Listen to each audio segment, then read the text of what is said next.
on This Week in Iowa, an overhaul of unemployment benefits. Will the changes fix the workforce crisis or only discourage people from getting into fields that already desperately need workers? We hear from both sides and unpack more of this massive legislation.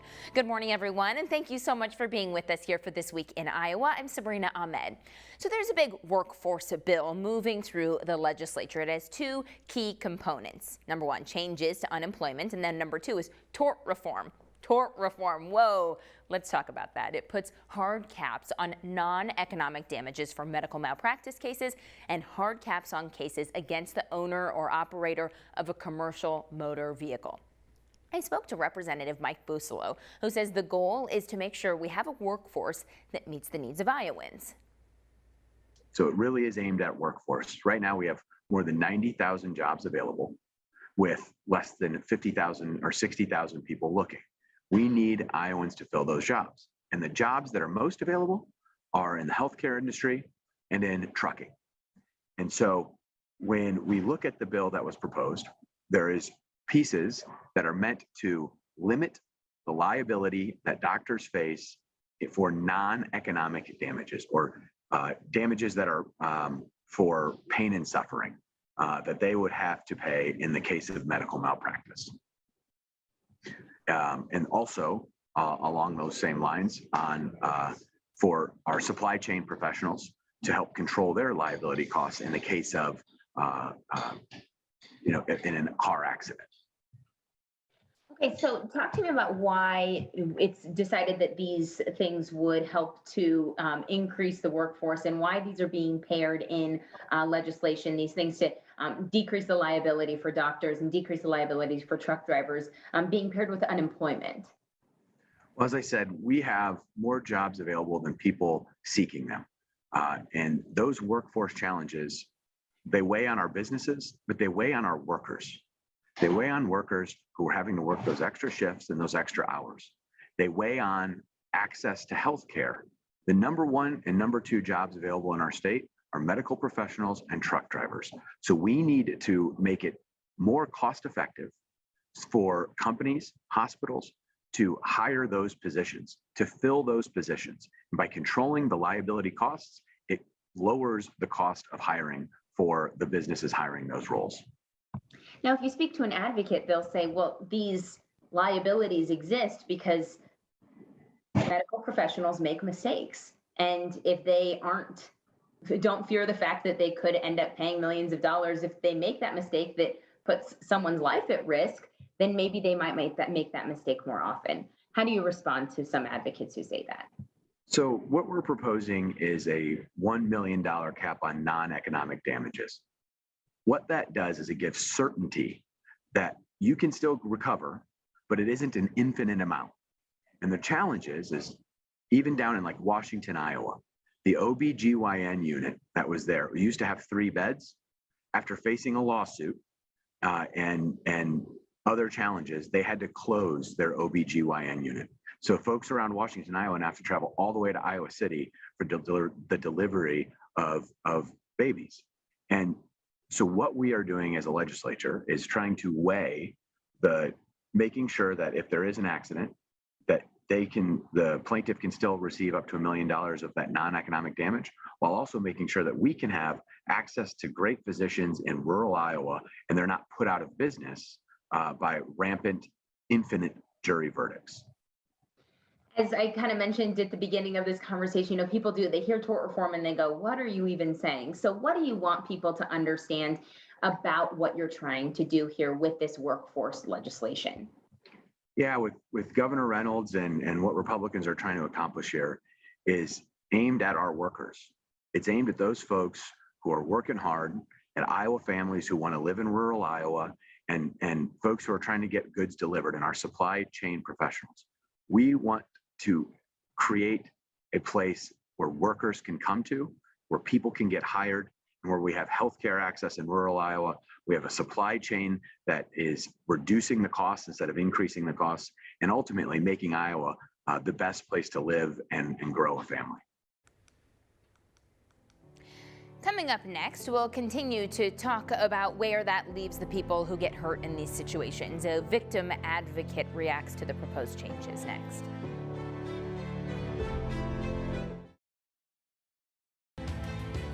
If payouts are capped in these types of cases, if that passes the legislature, then where does it leave the victims? I spoke to an advocate who is concerned. With all due respect with the Republican Party, the research indicates that we don't have an issue with personal liability insurance or motor vehicle insurance. In fact, we have some of the lowest rates in the country. We have the lowest rate in the country for personal car insurance, and we have the fourth lowest rate of motor vehicle liability insurance. And so we don't feel like that this is has anything to do with the economy. What we feel like this does is to shut people out of the judicial system. So. Now, Representative Buslow said there was a hospital in rural Iowa that closed its maternity ward because of a malpractice case that meant that they could no longer offer those services. And now people in that area have to go to Iowa City hours away in order to deliver children. You know, what do you say to that? Well, again, I think the research is, and the data shows that rural hospitals close, and they close their maternity wards, not because of medical malpractice awards. They close because population has decreased in those areas, and that they cannot sustain they can't sustain a maternity ward simply because the reduction in population growth, which means fewer births. In fact, I think the Business Record did a whole series on this very topic, and for 3 weeks, they did a whole series of articles about the decline in maternity rates or birthing units in rural hospitals. And not a single time did they mention that medical malpractice was a reason for that. So Angela, tell me, what is the purpose of medical malpractice insurance, and why do you think there shouldn't be caps? Well, obviously medical malpractice insurance is important because if there's an Iowan that's injured, it's important that they receive recovery for that. The Iowa State Bar Association is opposed to those caps and has been for, decades. And because quite frankly, we feel like that Iowa juries making these awards look at the evidence that's presented to them and really work very hard to make the right decisions. We've heard for the last 2 years how important it is to trust Iowans. We feel like it's important to trust Iowans when they sit as jurors, not just when they're wearing a mask or would they get a vaccine. Again, we're trusting Iowans as they sit as jurors. Do you think that some of these large verdicts that have been awarded to the victims, I would say, of some issues with malpractice, do you think that those are deterrents for doctors from doing some things? Talk to me about, what impact it can have on the medical field. Sure. And again, I think the research shows and the data shows that Iowa that medical malpractice rates in the state of Iowa are very low, and that Iowa is a place for doctors to come, not because of the medical malpractice rates, although, and again, those are low, but again, you're looking at quality of life. Can their spouse, get an employment if there's a professional? I mean, what are the things that also doctors are looking at, not just medical malpractice rates? The other thing I guess I would also point out is that if you look at these big verdicts, there's a reason behind the big verdict. There are facts behind that, whether it be that a mother died in childbirth and left 4 small children for her husband to raise, or someone can, in a surgery can no longer, has to have a colostomy bag. I mean, those are facts. Those are reasons that jurors felt like it was appropriate to award those victims, higher dollars. The other thing I would point out is that last year in 2021, there were 10 medical malpractice cases that went to a jury verdict in the entire state of Iowa. That is not every one of those verdicts was something awarded to the plaintiffs. So again, we're talking about a very small number of cases. So why isn't $1 million enough? Well, again, if you look at it, it's $1 million regardless of how many parties you're talking about. So again, if you have a family that, has 3 or 4 children, and those children are parties, that very well may not be enough for those plaintiffs. Changes to unemployment. Do they help the workforce shortage or create problems for certain sectors? We hear from those who will be directly impacted next.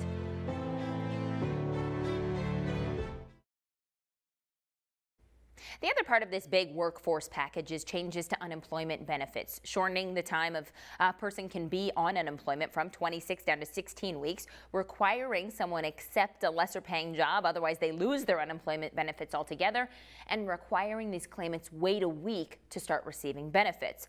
We will start by hearing from the Carpenters Union and a carpenter who works out in the field, how they say this will impact them directly. We are here this morning with Blake Wyckoff and Justin Roush. Blake is a union representative. Justin is a carpenter out in the field. Both of you gentlemen, thank you so much for being with us as we continue to kind of talk about some of these proposed changes to unemployment. Blake, I'd like to start with you. Can you talk to me about some of the union's concerns with these proposed changes to unemployment, specifically that decrease from 26 weeks of unemployment down to 16? Yeah, sure. So some of our biggest concerns is just for one, the reduction of weeks from 26 to 16. I know that the idea of this is to bring more workers back to the workforce, and I know that there's shortages across the board, whether it be in construction or just occupational wide, and our unemployment rates are already as low as they've been in 20 years, and the reduction is going to be greatly going to hurt our members because we're totally reliant on our contractors having work at no fault of their own. It can be due to the economy. It can be due to material shortage. It can be due to weather. So in construction, greatly, we are at the mercy of all of these elements, and this can really hurt a pocketbook and really hurt one of our members being able to put food on their table and provide for their family.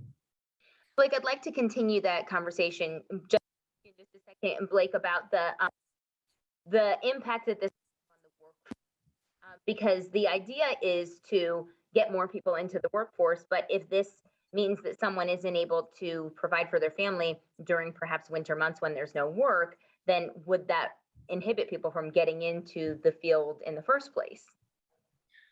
It would.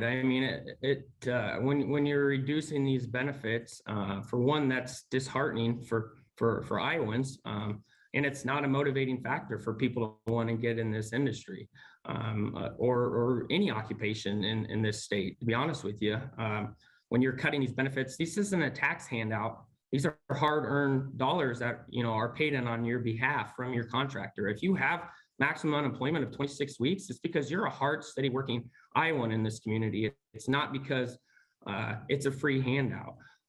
So it absolutely would, to me personally, would not motivate anybody to want to become a contributor to the state and be a working Iowan. Justin, talk to me about what you do. You've been a carpenter for decades now, right? I've been in the trades for decades, yes, 24 years. 24 years, and you've been a carpenter for 8 years, right? You've had the same job. Correct. So talk to me about what you're hearing from your fellow carpenters. How do you feel like this will impact people personally who are out in the field working with you day in and day out? I know a lot of trades, they aren't happy. A lot of guys are not happy. Some of them are used to getting laid off in the winter because wintertime comes, you can't really dig in the dirt. You can't do a lot in the dirt. So they get laid off, and they rely on that unemployment check to get them through till work picks back up. I've known guys that there's been a material shortage. They've been off 2, 3, 4 weeks. So they have to rely on that unemployment check to get them through. I've been lucky. I've not been laid off in over 15 years. So I consider myself one of the lucky ones, but I do know several guys and gals that do get laid off and rely on that check to help them and their family survive. What would you say you want lawmakers who are considering this legislation to know about these proposed changes as they are considering all of these different options up at the State House? I think they need to look at the middle class, the class that supports Iowa, that works in Iowa. and realize that it will hurt them. And some people will look at going to other states that do not have this 16 weeks or cutting the benefits. And Blake, what are your goals with the legislature this upcoming session? Do you support any changes to unemployment? Well, I mean, there's a lot of things thrown in this bill. You know, there's you have to accept a job of lesser paying money after 2 weeks. There's the reduction from 26 weeks to 16 weeks. There's the 1 week waiting period that's thrown in. There's several things that are thrown in here that, quite frankly, none of them that we're in favor of. It doesn't benefit working class people in this state, and it's disheartening to see. To Justin's point, you know, the lawmakers up at the Capitol, most of them don't know what it's like to work out in the field or be at the mercy of working in the construction industry and at no fault of their own, potentially being out of work at times. And then the fact with having to accept a job in 2 weeks, to me, you would think that this state would want people to continue to grow their careers and better themselves. And that does the exact opposite of asking you to take a lesser paying job just to get back out in the workforce. There's a lot of things in this bill that we're not in favor of, and I wouldn't assume too many working Iowans out there are. We hear from proponents of the changes coming up, how this is supposed to help fix the workforce shortage.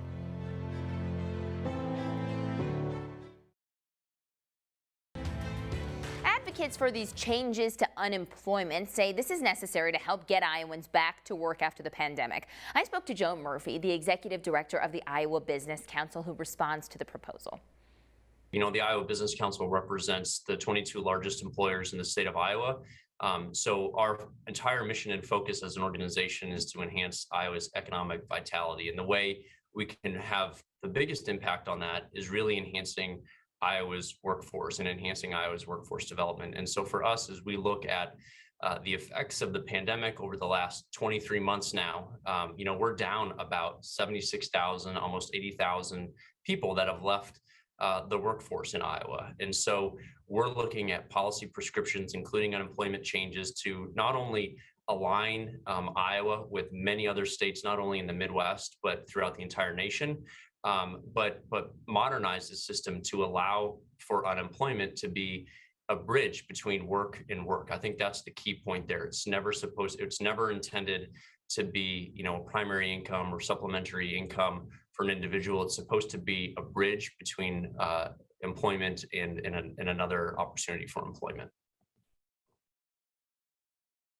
Today, we're also going to hear from some laborers, from some construction workers who say this is key for them to be able to continue in the business that they do, because they will often be laid off for shortage of supply, or because it's winter and there's snow on the ground and bridges can't be built.